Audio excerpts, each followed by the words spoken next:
28/1/77 अव्यक्त महावाक्य बाबा के बाप दादा ने आज वाणी का सार बताए। ब्राह्मणों का धर्म और कर्म, ब्राह्मणों का धर्म और कर्म। सर्वशक्तिमान, विश्व परिवर्तक, विश्व कल्याणकारी बाबा बोले। सर्वशक्तिवान, विश्व परिवर्तक, विश्व कल्याणकारी बाबा बोले। अपने को ब्रह्मा मुख वंशावली ब्राह्मण समझते हो ना? ब्राह्मणों का धर्म और कर्म क्या है वो जानते हो? धर्म अर्थात मुख्य धारणा है। बताओ, ब्राह्मणों का मुख्य धारणा क्या है? संपूर्ण पवित्रता, ये हमारी मुख्य धारणा। और कर्म हमारा क्या है? बाबा ने कहा संपूर्ण पवित्रता का परिभाषा जानते हो? संपूर्ण पवित्रता की परिभाषा क्या है? संकल्प वो स्वप्न में भी अपवित्रता का अंश मात्र भी ना हो। संकल्प स्वप्न में भी अपवित्रता स्पर्श न करें। ऐसी श्रेष्ठ धारणा करने वाले ही सच्चे ब्राह्मण कहलाते हैं। इसी धारणा के लिए ही गायन है। पवित्रता की धारणा के लिए क्या गायन है? प्राण जाए पर धर्म न जाए। ऐसी हिम्मत, ऐसा दृढ़ निश्चय करने वाले अपने को समझते हो? किसी भी प्रकार की परिस्थिति में अपने धर्म अर्थात धारणा के प्रति कुछ त्याग करना पड़े के लिए ही गायन है। प्राण जाए पर धर्म न जाए। ऐसी हिम्मत, ऐसा दृढ़ निश्चय करने वाले अपने को समझते हो? किसी भी प्रकार की परिस्थिति में अपने धर्म अर्थात धारणा के प्रति कुछ त्याग करना पड़े, सहन करना पड़े, सामना करना पड़े, साहस रखना पड़े तो खुशी खुशी से करेंगे। मैंने शिवानी का अनुभव सुना, ऐसे उसने पक्का किया, पीछे हटेंगे नहीं, घबराएंगे नहीं। इस बच्चे ने बोल नहीं पा रही हिंदी में, लेकिन इसकी उड़िया भाषा में वो मेरे को सुनाई अनुभव। बहुत तगड़ा अनुभव। इस बच्चे ने कितना चैलेंज दिया पूरे परिवार में। इस पवित्रता के कारण फिर बाबा की बच्ची बनी। फिर आखिर इसके पिताजी को मानना ही पड़ा, झुकना ही पड़ा। त्याग को त्याग न समझ भाग्य अनुभव करना, इसको कहा जाता है सच्चा त्याग। हमने कुछ त्याग किया, हमको लगे नहीं कि हमने त्याग किया, ये तो हमारा भाग्य है। अगर संकल्प में, वाणी में भी इस भावना का बोल निकलता है कि मैंने तो यह त्याग किया, तो उसका भाग्य नहीं बनता। अगर संकल्प तक टच हुआ ना, मैंने ये त्याग किया, बाबा का बना तो ये त्याग किया, ये मुझे त्याग करना पड़ा, संकल्प में भी आए तो उसका भाग्य नहीं बनेगा। संकल्प में आता है, फिर बोल में आता है, तो बाबा कहते हैं भाग्य कैंसल। जैसे भक्ति मार्ग में भी जब बलि चढ़ाते हैं तो वो बलि चढ़ाने वाला पशु जरा भी आवाज करता है या चिल्लाता है तो वो महाप्रसाद नहीं माना जाता, वह बलि नहीं मानी जाती। यह भी अभी का ही तो यादगार चल रहा है। अगर त्याग करने के साथ ये संकल्प उठा कि मैंने त्याग किया, नाम मान शान का अभिमान आया, नाम मान शान का अभिमान आया, तो वह त्याग नहीं, उसे भाग्य नहीं कहेंगे। ऐसी धारणा वाले ही सच्चे ब्राह्मण कहलाते हैं। नाम मान शान का भी अभिमान नहीं कि मैंने ये त्याग किया, तभी सच्चे ब्राह्मण। ब्राह्मणों द्वारा यज्ञ की रचना कराते हो। इस महायज्ञ में पुरानी दुनिया की आहुति पड़ने के बाद यज्ञ समाप्त होना है। पहले अपने आप से पूछो, पुरानी दुनिया की आहुति के पहले निमित्त बने हुए ब्राह्मणों ने अपने पुराने व्यर्थ संकल्प व विकल्प, जिसको भी संकल्पों की सृष्टि कहा जाता है, इन पुराने संकल्पों की सृष्टि को, पुराने स्वभाव संस्कार रूपी सृष्टि को इस महायज्ञ में स्वाहा किया है। बाप दादा क्या कह रहे हैं कि पुरानी दुनिया तो स्वाहा होगी, उसके पहले सच्चे ब्राह्मण अपने आप को चेक करे कि मेरे पास जो पुराने व्यर्थ संकल्प है, संस्कार है, विकल्प है, उस सृष्टि को मैंने महायज्ञ में स्वाहा किया है।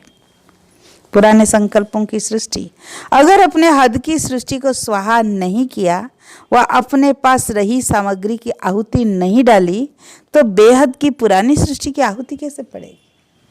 पहले हम ब्राह्मण अपनी पुरानी आहुति करेंगे। संकल्प जो रहा है, संस्कार रहा है, स्वभाव रहा है मायावी, तो उसको हम पहले यज्ञ में आहुति करेंगे, तब पूरी सृष्टि की आहुति होगी। यज्ञ की समाप्ति का आधार हरेक निमित्त ब्राह्मण है। तो चैरिटी बिगिंस एट होम। करना पड़े तो अपने मन के अंदर चेक करो कि आहुति डाली है। पुराने स्वभाव संस्कार को अंश मात्र भी अपने पास ना रहे, उसको आहुति डाली है। संपूर्ण अंतिम आहुति कौन सी है उसको जानते हो? संपूर्ण अंतिम आहुति कौन सी है उसको जानते हो? जैसे आत्मज्ञानी आत्मा का परमात्मा में समा जाना ही आत्मा की संपूर्ण स्थिति मानते हैं।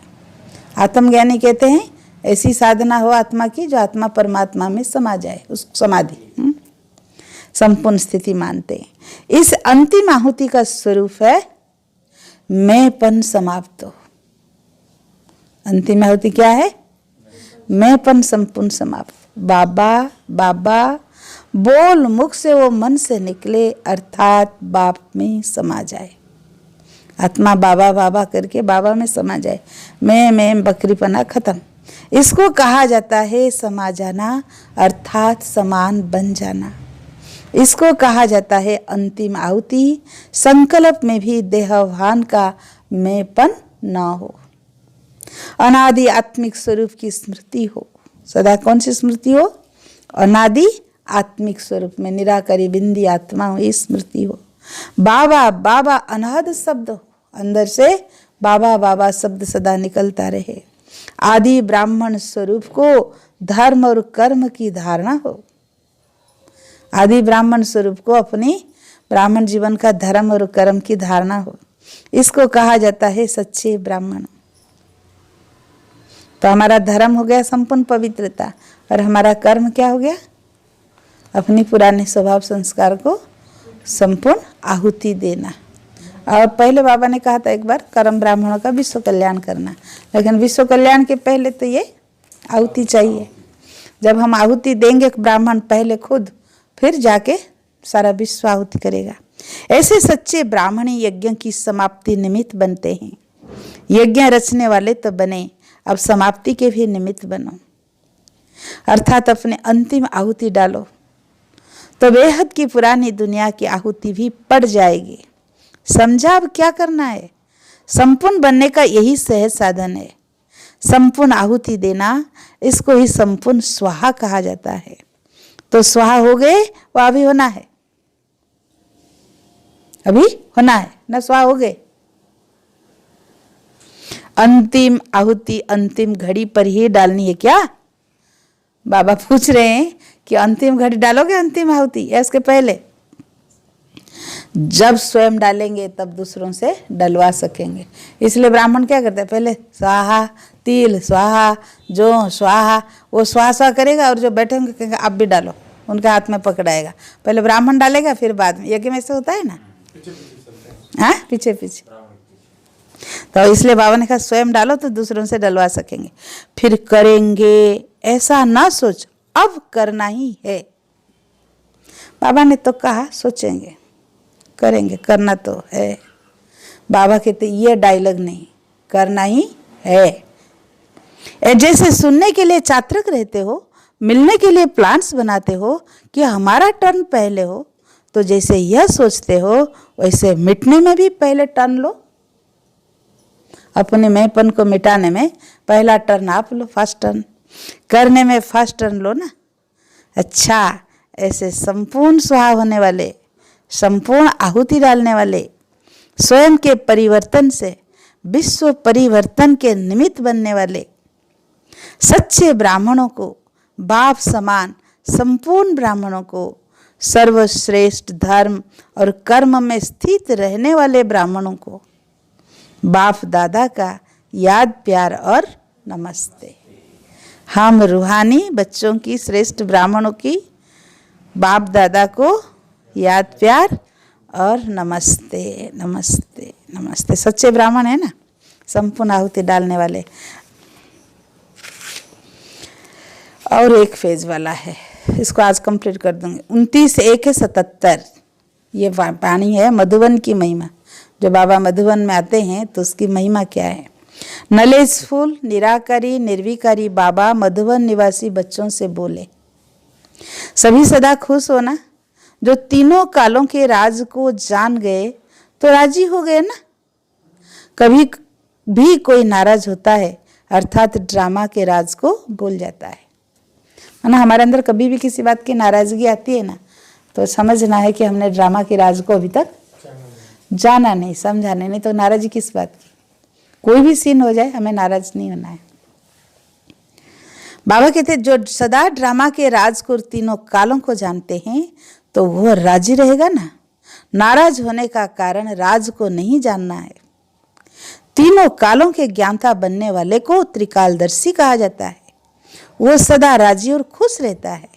मधुबन निवासी अर्थात सदा खुश और राजी रहने वाले। दूसरे से नाराज होना अर्थात अपने को राज जानने की स्टेज से नीचे ले आना। तख्त छोड़कर नीचे आते हो तब तो नाराज होते हो। त्रिकालदर्शी अर्थात नॉलेजफुल की स्टेज एक तख्त है, ऊंचाई है। नॉलेजफुल की स्टेज ना बहुत ऊंचा तख्त है। जब इस तख्त को छोड़कर नीचे आते हो तब नाराज होते हो। जैसा स्थान वैसी स्थिति भी तो होनी चाहिए, क्योंकि ऊंचा स्थान मधुबन, तो स्थिति भी बच्चों की ऊंची होनी चाहिए। मधुबन को स्वर्ग भूमि कहते हो ना, यह तो मानते हो मधुबन स्वर्ग का मॉडल है। स्वर्गाश्रम कहते हैं ना मधुबन को। तो स्वर्ग में माया आती है क्या? इसकी भी अविद्या होनी चाहिए कि माया क्या है। स्वर्ग में माया का ज्ञान किसी को नहीं होता है। इस भूमि को साधारण समझने के कारण माया आती है। मधुबन वरदान भूमि को साधारण स्थान नहीं समझो। मधुबन की स्मृति भी समर्थी दिलाती है। मधुबन को याद करने से आत्मा में शक्ति आ जाती है। मधुबन में रहने वाले फरिश्ते होने चाहिए। मधुबन की महिमा अर्थात मधुबन निवासियों की महिमा। मधुबन की दीवारों की महिमा तो नहीं है ना। मधुबन निवासियों को सारी दुनिया किस नज़र से देखती है। विश्व अब तक भी याद के रूप में कितनी ऊंची नज़र से देखती है। भक्त भी मधुबन निवासियों के गुणगान करते हैं। कहते हैं ना मधुसूदन के साथ रहने वाले मधुबन की भी रहने वालों की भी महिमा होती है। ब्राह्मण परिवार भी ऊंची नज़र से देखता है। अगर आपकी भी इतनी ऊंची नज़र हो तो फरिश्ता तो हो ही गए ना। मधुबन निवासी यज्ञ निवासी भी कहे जाते हैं। यज्ञ में रहने वालों को अपनी आहुति डालनी है, तब फिर दूसरे फॉलो करेंगे। यादगार के यज्ञ में भी आहुति सफल तब होती है जब मंत्र जपते हैं। यहाँ भी सदा मनमना भव मंत्र स्मृति में रहे तब आहुति सफल होती है। कौन सा मंत्र? मनमना भव। मधुबन निवासी तो निरंतर मंत्र में स्थित होने वाले हैं। सिर्फ बोलने वाले नहीं, लेकिन मंत्र स्वरूप हो। अभी तो बाप ने रियलाइजेशन कोर्स दिया है, अपने को रियलाइजेशन कर चेंज किया। सभी ठीक है। कोई ठीक कहता है तो बाप दादा तो कहते हैं मुख में गुलाब, कहने से भी ठीक हो ही जाएगा। कमी को बार बार सोचने से कमी रह जाती है। कमी को देखते खत्म करते जाओ। चेक करने के साथ साथ चेंज भी करो। कोई कमाल करके दिखाना है ना। इतने समय से जितना भी साथ मिला कमाल की, कोई ऐसा काम जो कमाल का गाया जाता है।